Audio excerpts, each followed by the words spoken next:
Hi there.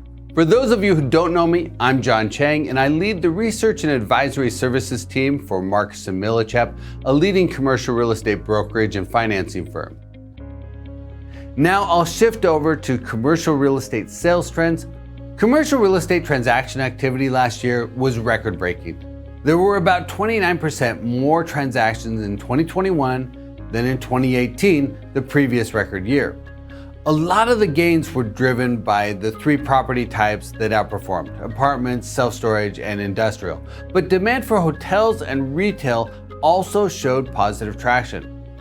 Office investors remained more hesitant, awaiting more clarity on office space demand. The activity surge drove property prices up across the board.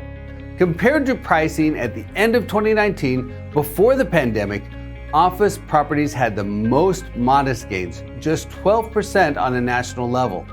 Multi-tenant retail and hotels are both up 13%. The biggest gains were made by apartment properties, up 23%, self-storage, which climbed 35%, and industrial assets that surged up by 51% from the end of 2019 through the first quarter of 2022.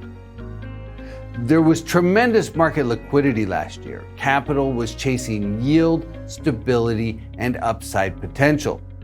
The extremely favorable fundamentals outlook of apartment and industrial properties fueled bidding wars, especially in strong growth markets. Self-storage was drawing attention not only for its record-breaking vacancy and rent growth trends, but also for its demonstrated durability during recessions and its inflation resistance. Now, all commercial real estate tends to be favored as an inflation hedge investment because replacement costs and values tend to rise with inflation.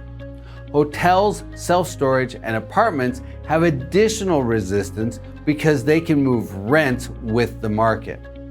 So investors flush with cash were willing to push the envelope on pricing for the best apartments and the best industrial properties in the best markets. In some instances, apartment cap rates pushed to the mid 2% range. Some industrial properties achieved cap rates in the upper 2% range, and the top tier self-storage assets traded at 3 caps. Some of the momentum has been eroded by rapidly rising interest rates, but first quarter sales activity was still robust, well ahead of the first quarter last year. But it is still too early to determine whether the extremely liquid investment market will sustain buyer demand. Given the anticipated trajectory of interest rates, the competitive bid climate could ease in the second half. So in wrap up, I want to reiterate a few key points.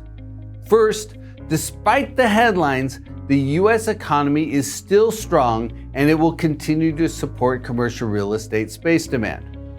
Second, inflation will likely be a multi-year headwind, forcing the Fed to steadily tighten monetary policy. Ultimately, the Fed may need to force a recession to slow inflation. Third, rising interest rates will restrain commercial real estate transaction activity, but not on a broad basis. The effects of rising interest rates will be most visible in the property types and markets that had the most aggressive pricing run-up over the last couple years. Fourth, as a perceived inflation hedge and with more reliable returns than most other investment options, commercial real estate will continue to see strong investor demand. And finally, investors should not expect a real estate bubble, not in housing and not in commercial real estate. There are too many long-term demand drivers in play for any of the sectors to face a significant correction. Thank you for sharing your time with me. I'm John Chang, and I lead research and advisory services for Marcus & Millichap, a leading commercial real estate brokerage and financing company. Please feel free to reach out to me if you have any questions.